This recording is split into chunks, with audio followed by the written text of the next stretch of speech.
Hot and spicy paneer bhurji alias பொரியல் எப்படி பண்ணுறதுன்னு பார்க்கலாம் வாங்க. இதுக்கு தேவையான ingredients paneer, tomato, onion, capsicum. First அந்த டொமேட்டோ, ஆனியன், கேப்சிகம் எல்லாத்தையும் நல்லா பொடியாக சாப் பண்ணி சைடில் வச்சுருக்கேன். அதுக்கப்புறமா ஐடி பன்னீர் நல்லா கட் பண்ணி ஒரு கிரேட்டரில் நல்லா துருவிக்கணும்.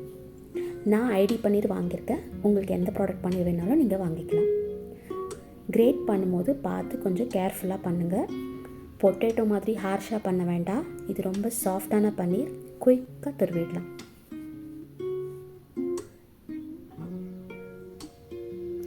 அவ்வளோதான், இன்க்ரீடியன்ட்ஸ் ரெடி ஆகிடுச்சு. பன்னீர், ஆனியன், டொமேட்டோ, கேப்சிகம். இப்போ நம்ம எப்பவும் நார்மலாக பொரியல் பண்ணுற மாதிரி ஒரு கடாயில் எண்ணெய் ஊற்றிக்கோங்க. எண்ணெய் நல்லா காஞ்சதுக்கப்புறம் வெங்காயம் ஆட் பண்ணிக்கோங்க.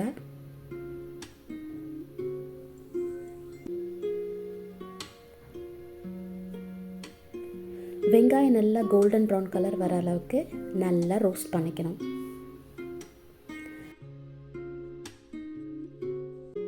வெங்காயம் ரோஸ்ட் ஆனதுக்கப்புறமா ஜிஞ்சர் கார்லிக் பேஸ்ட் ஆட் பண்ணுறோம்.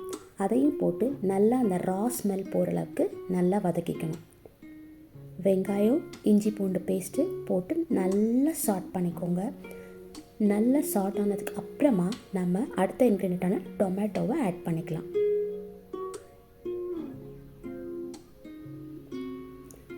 இதையும் போட்டு நல்லா மிக்ஸ் பண்ணணும்.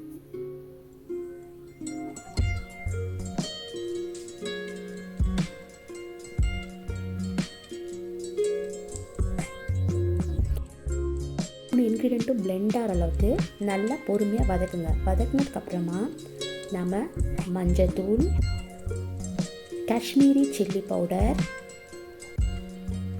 அதுக்கப்புறமா பொடி பண்ணி வச்சுருக்க சீரகத்தூள் 1/2 ஸ்பூன், கரம் மசாலா 1/2 ஸ்பூன், ஒரு சிட்டிகை சால்ட், இதை போட்டு நல்லா மிக்ஸ் பண்ணிக்கோங்க. சால்ட் எப்போவுமே கம்மியாக போடுங்க.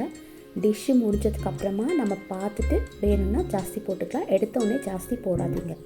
இதை நல்லா மிக்ஸ் பண்ணிக்கோங்க. 1/2 கிளாஸ் தண்ணி ஊற்றிக்கோங்க. தண்ணி ஜாஸ்தி ஊற்ற வேணாம், கொஞ்சமாக ஊற்றினாலே போதும். பாருங்கள், நல்லா ஒரு கொதி வரும்போது கேப்சிகம்மை இதில் நம்ம ஆட் பண்ணிடலாம்.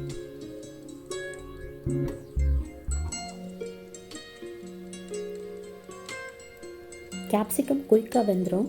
அதனால் ஒரு 2 நிமிஷம் வதக்கினாலே போதும். அதுக்கப்புறமா நான் இதில் கடாய் பன்னீர், அந்த எம்டிஆரோட மசாலா 1 ஸ்பூன் ஆட் பண்ணுறேன்.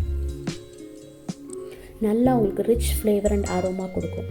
இதுக்கப்புறமா நம்ம துருவி வச்சுருக்கிற பன்னீர், இதையும் போட்டு நல்லா மெதுவாக கலரி விட்டிங்கனாலே போதும். அவ்வளோதான், பாருங்கள், ஒன்றோட ஒன்று நல்லா அழகாக பிளெண்ட் ஆகி பார்க்கவே ரொம்ப அழகாக இருக்கும், நல்லா கலர்ஃபுல்லாக இருக்கும். அதுக்கப்புறமா நான் கசூரி மேத்தி போடுறேன். இது உங்ககிட்ட இருந்தால் போடுங்க, இது ஆப்ஷனல் தான், இல்லைன்னா பரவாயில்ல. இதுக்கப்புறம் நம்ம ஃபைனல் டச்சாக நம்ம கொரியாண்டர் போட்டு டிஷ்ஷை கம்ப்ளீட் பண்ண போகிறோம். அவ்வளோதாங்க, இது ரொம்ப ஈஸியாக ஃபாஸ்ட்டாக பண்ணிடலாம். பன்னீரில் இருந்து ஹை ப்ரோட்டீன் இருக்குங்க. இது குழந்தைங்களோட போன் ஸ்ட்ரென்த்துக்கு ரொம்ப ரொம்ப நல்லது, நியூட்ரிஷியஸ் ஃபுட். இது நீங்கள் கண்டிப்பாக சப்பாத்தி, பூரி, ஃபுல்கா எல்லாத்துக்கும் வச்சு சாப்பிடலாம். ரொம்ப டேஸ்டியாகவும் குயிக்காகவும் சிம்பிளாகவும் பண்ணக்கூடிய பன்னீர் புர்ஜி ரெடி.